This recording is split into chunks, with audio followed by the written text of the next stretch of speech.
Welcome, one and all, to another fantastic podcast on the Omnipresent Information Connection. I'm here with Kevin Peterson. My name is Noah Hanson. We thank you for joining us for this edition of the OIC. Today's podcast is on resolutions, but what is higher than resolutions as well. So we're going to be going over resolutions, commitments, and then promises to God. Kevin, what are some promises to God that you've been able to fulfill and see the power of in your life? Let's start it off with the big one. Wow. The biggest promise to God. How about that?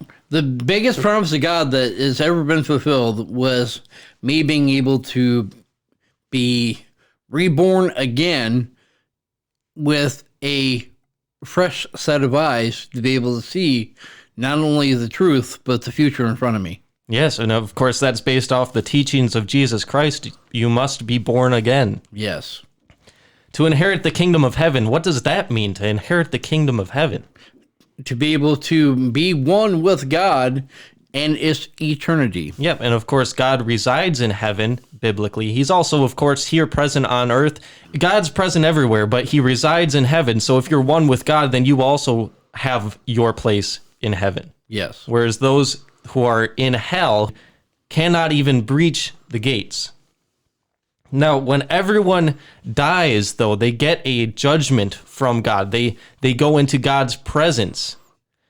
It's a book of life that you have to be able to go through, one with Jesus Christ. Right. You have to be with him. That doesn't necessarily mean you're one with him, though. No, but your judgment day, your day of calling, your book of life revealing is something that becomes a gift between you and Jesus Christ on the day of your death.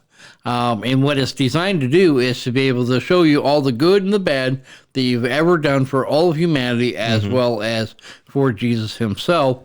And then therefore, from there, God reveals to you what you need to be able to know to either to be able to let you into heaven, or to be able to let you be reborn, or to be able to then give you your last final rites of passage and go straight to hell. Yeah, no, powerful stuff. Now, being born again myself, a follower of Jesus Christ, when you are born again, you almost are able to see your book of life in a new way. You look back on all of your life up until that point and see where you went wrong and how to shift your direction.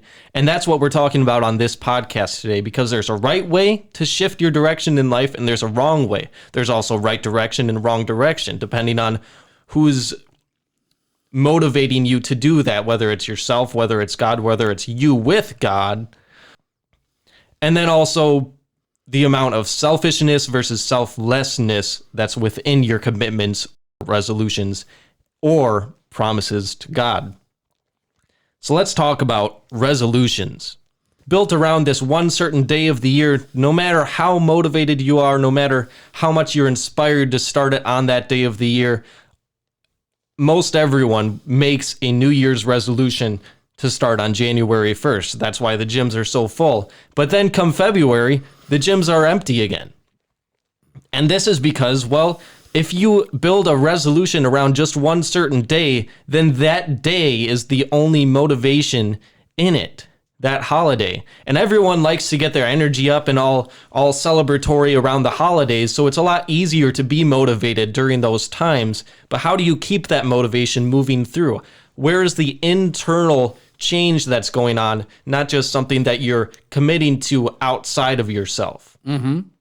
So resolutions, that's one way of interpreting resolutions. Another way of interpreting resolutions is kind of making a rewrite of your own life. And that rewrite can be just on paper, or it can be on the tablet of your heart. Right. So for a resolution, because resolutions aren't often followed through, let's call resolutions being written on paper. When it's written on the tablet of your heart, that's more leaning towards a commitment or a promise to God. Correct. So commitments are often made between two people, but when you are making a commitment to God, first of all, then that allows for you to make commitments and uphold them with other people in your life because you have God with you. Mm-hmm. And then, of course, promises to God are between you and God and no one else. Correct. But it affects your whole family. It affects everyone who's in your environment from that moment forth that you make an authentic promise, because then, whether you like it or not, God's there with you, reminding you of it and helping you to walk in it all the rest of the days of your life. Correct. So let's expand on some of these ideas, Kevin. Is there anything you want to say about any three of these topics? Well, first of all, resolution, a firm decision to do or not to do something. And as an example, she kept her resolution not to see Annie anymore, right? The second one is the quality of being determined or resolute. And then the example is he handled the last French actions of the war with resolution, right? Right. So resolution is what, Noah? Well, it's a rewriting of your own life.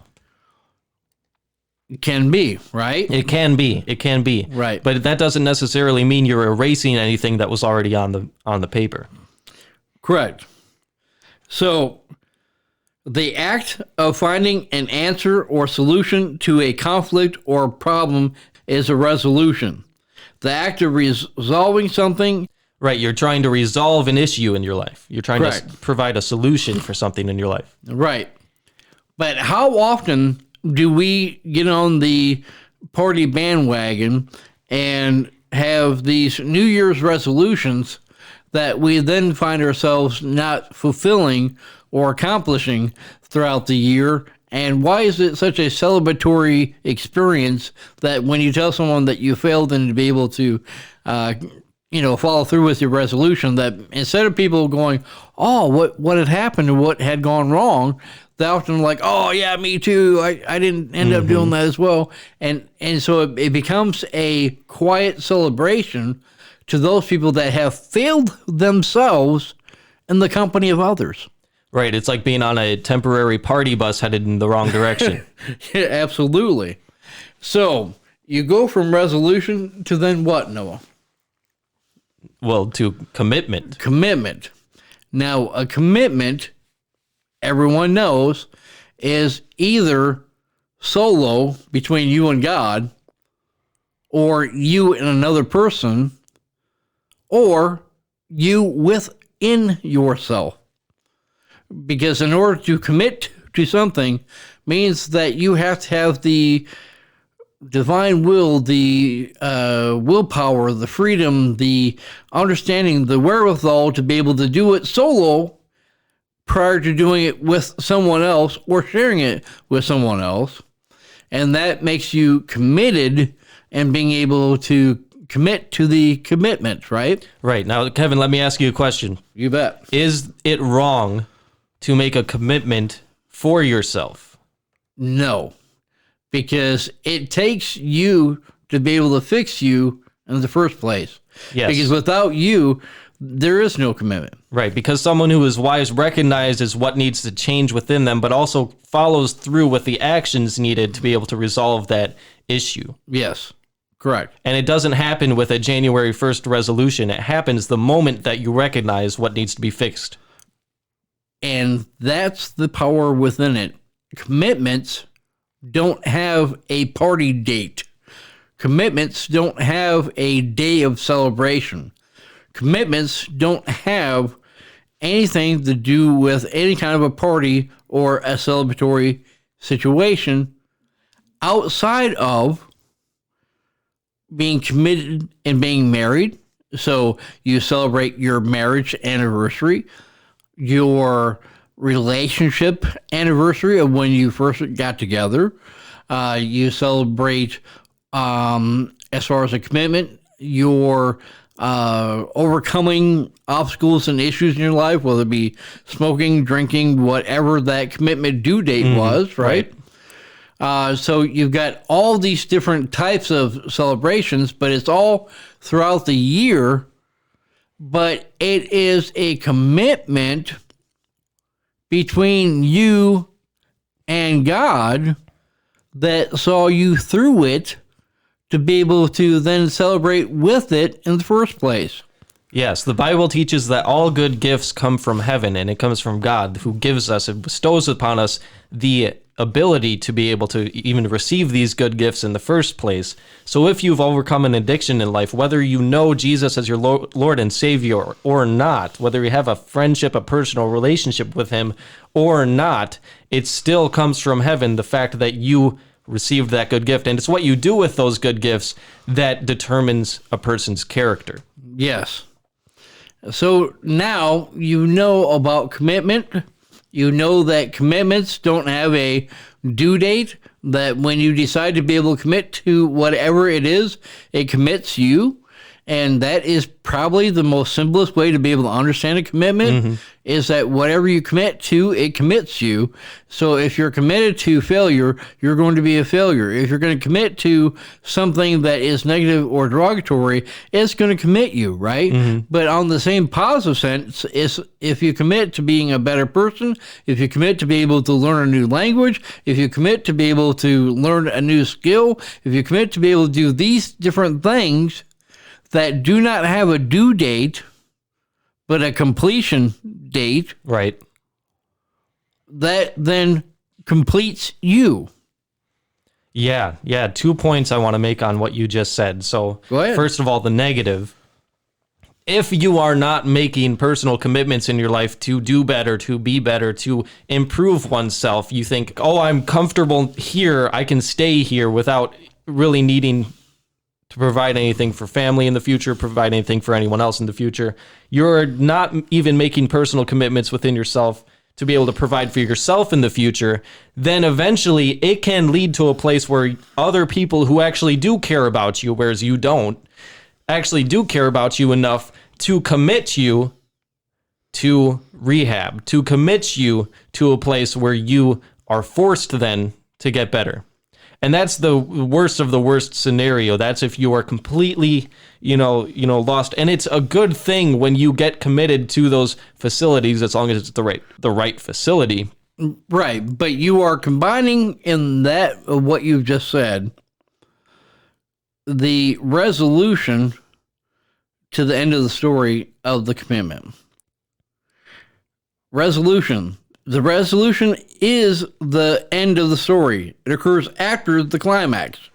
It is when you learn what happens to the character after the conflict is resolved. Right. In a story narrative, it's the completion. It's the result.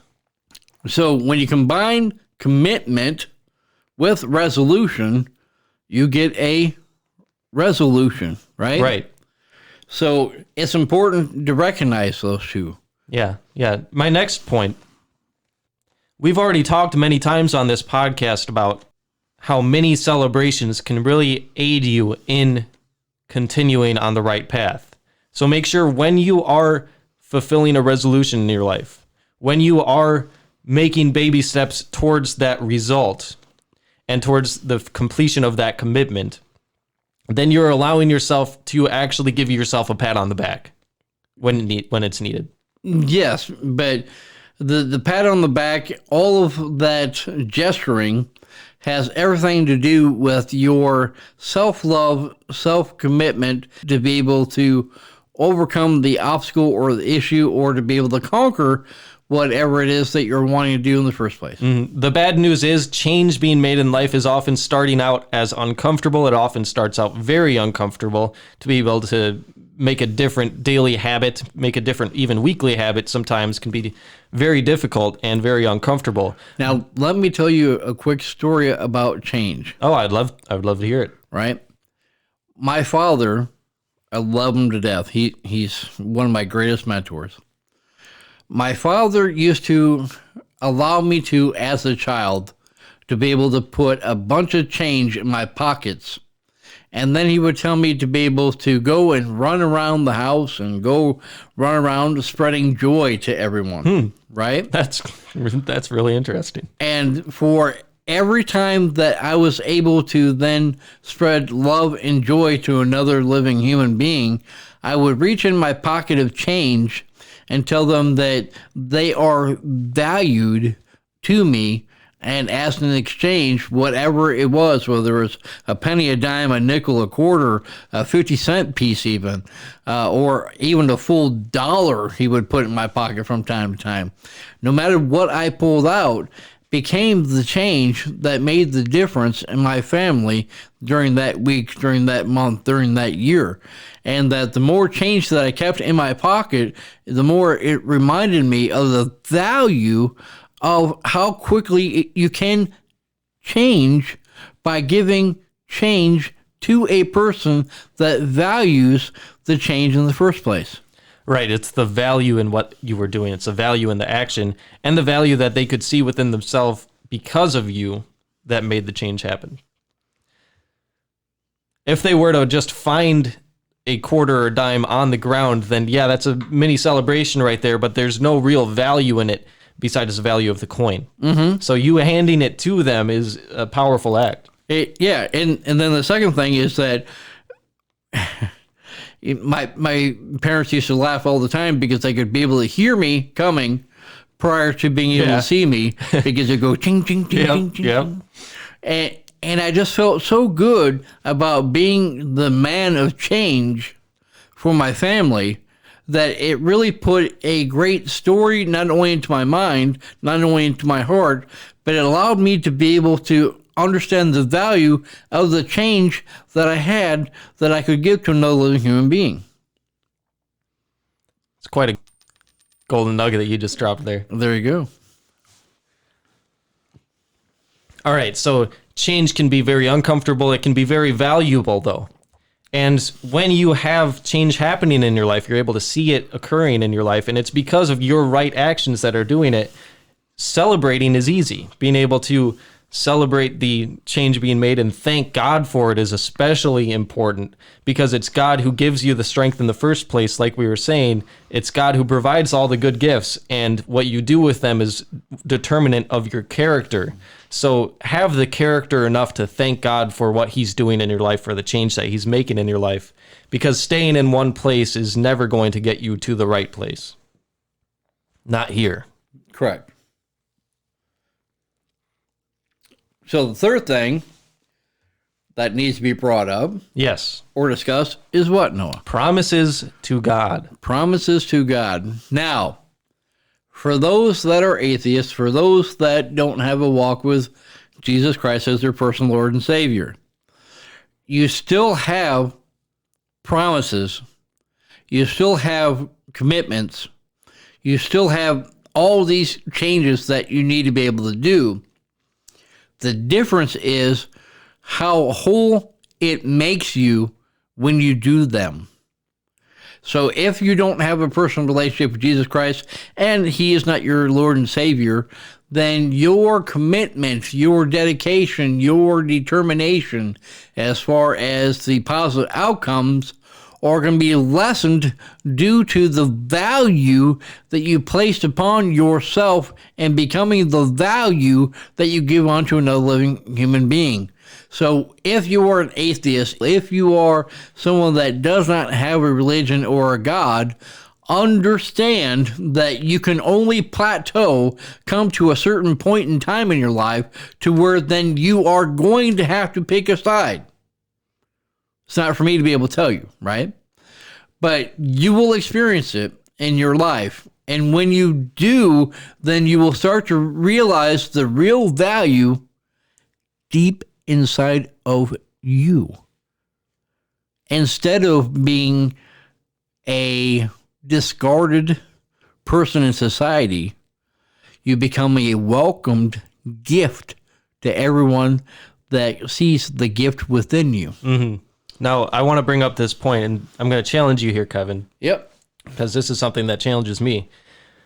There are people who, when they are facing being rejected by society or a certain group of people, their families, their parents, a lot of people, unfortunately, have run to a certain religion where you are God, where you worship yourself.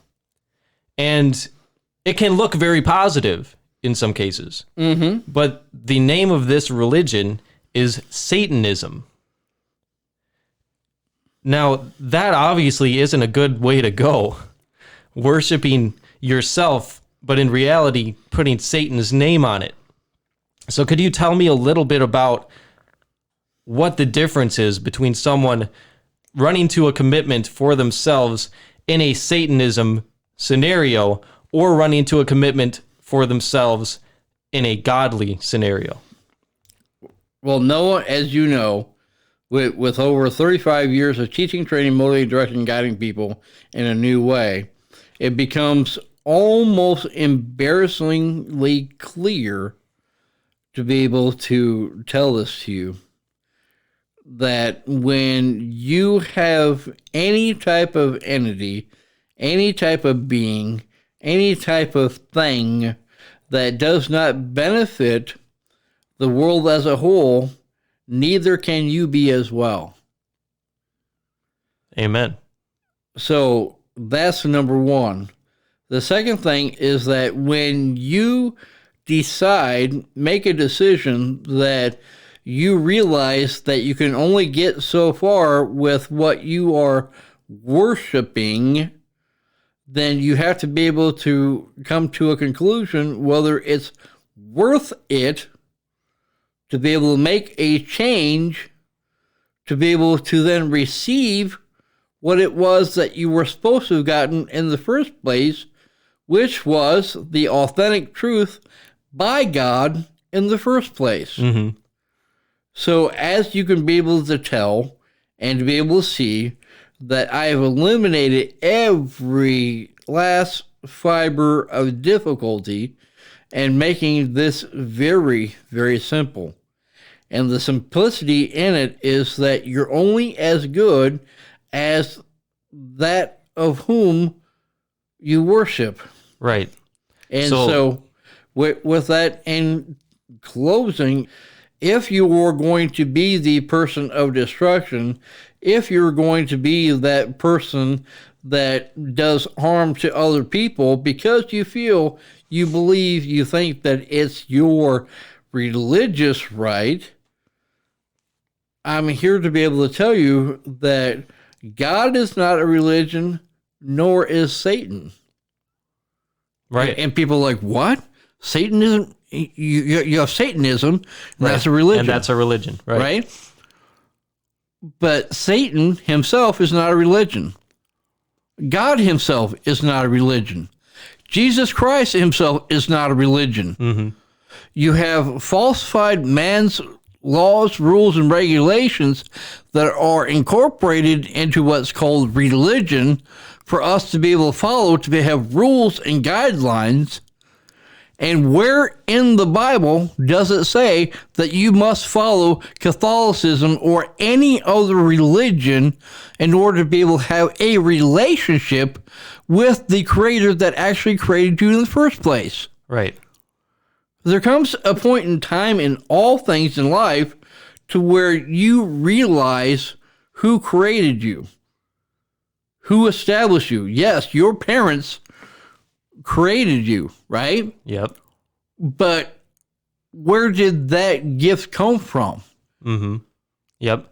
And interesting point. You trace that line all the way back. Where does it end? Does it end with monkeys? Well, that's an evolutionary standpoint. Yeah, and it goes way past the monkeys because right. So if you continue going back, even from an evolutionary standpoint, not saying I subscribe or not subscribe to that, if you go all the way back to a single-celled organism, single-celled organisms still hold the life code within them, commonly known as DNA. Correct. And DNA is so irreducibly complex that it provides, for me, clear evidence that there is an intelligent mind behind life on this planet. Now, that being said, Satanists, a lot of these people are very beautiful people, and they subscribe to this religion just like other people will subscribe to any certain particular religion, even one that claims to follow Jesus Christ. That commitment can be made because of a beautiful choice in someone's life, because of really good intentions. But good intentions aren't enough to get you to heaven.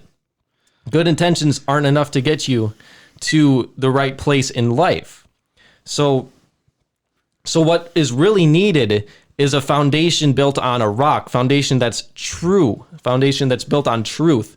And if you build up from a truthful foundation, what's authentically real and objectively true, then you have somewhere to go in life. Whereas if you do not have objective truth at the base of your life, then you have what's called subjective truth, which can change and alter at any point in your life. Therefore, clearing out the foundation that once was there in your life and replacing it with another foundation that can be swept away at the blink of an eye. If you have something to hold on to, then you are in a better place than if you are just flowing, going with the flow and, being blown away with the wind. So just understand, let me make it real simple, is that whatever religion you choose, it is limited. And for those people that even believe in God with these religions, understand that there's man-made laws, rules, and regulations that isn't in the Bible that you must follow because it's a church law, rule, or regulation. Right, man-made. That didn't come from God. Right. Now, getting back to promises to God, Jesus says in the Bible that promises shouldn't be made. All promises come from the evil one.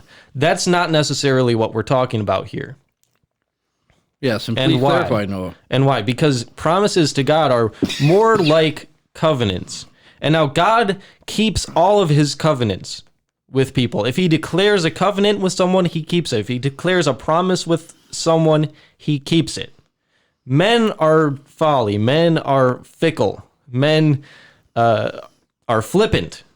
So we don't always follow through with our promises. Hence why Jesus says it's not really that great to make promises, because you being a imperfect man may not follow through with those.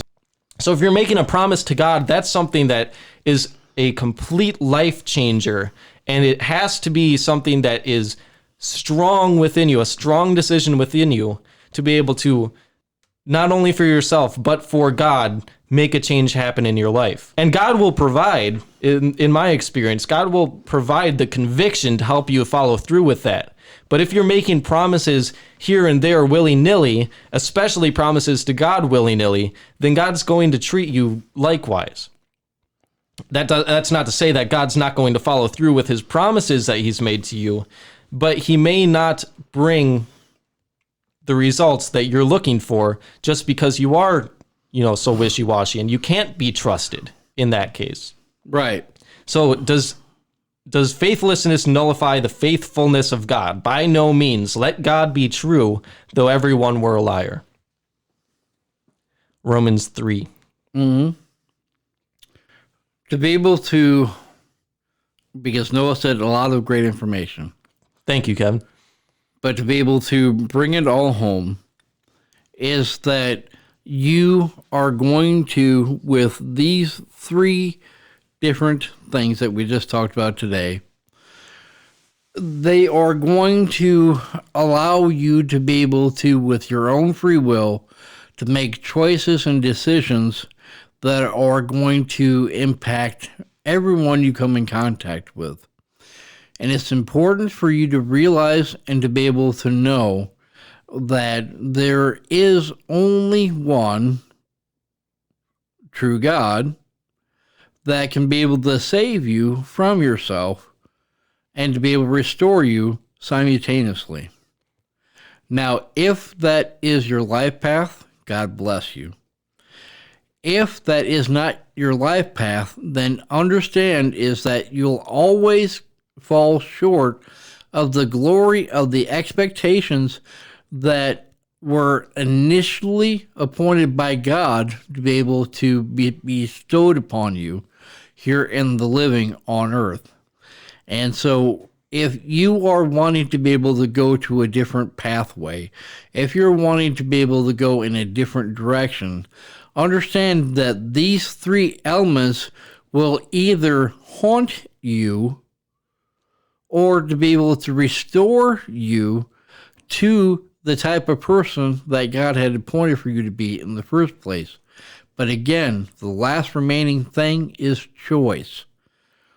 I don't care what religion you pick or choose, because Jesus Christ is not a religion, and I don't subject myself to a religious standard, because there's nothing in the Bible that says that you have to be a set religion. I want to have a relationship with an entity that actually will not only save me, but everyone else that I come in contact with, as long as I'm abiding by their word and not my own. So the gift becomes so purified in its intent that there no longer needs to be a New Year's resolution, a commitment to be able to make it happen. It becomes a lifestyle choice and decision that's so personal and so intimate that no one under God can be able to take that away from you. So if you are wanting to be able to live a life higher than your own understanding, to be able to receive what you are supposed to have received in the first place, and to be able to be then protected from those things that are haunting you or bothering you or troubling you, then I encourage you to be able to step out of your New Year's resolution and to be able to get committed to something that authentically and naturally works the moment you work it. And then third, Noah, you got resolutions, commitments, and then what? And then oaths or promises to God. Oaths and promises to God. You become the living oath or promise to God that God had promised you at inception. I don't know of any higher gift than that. To be able to be officially and authentically who you are, to be able to be without worry or concern, to be able to live a free life and lifestyle, because you are as equally as worthy as the entity that you worship. Mm-hmm. If the Son sets you free, you shall be free indeed. Amen. No longer a slave.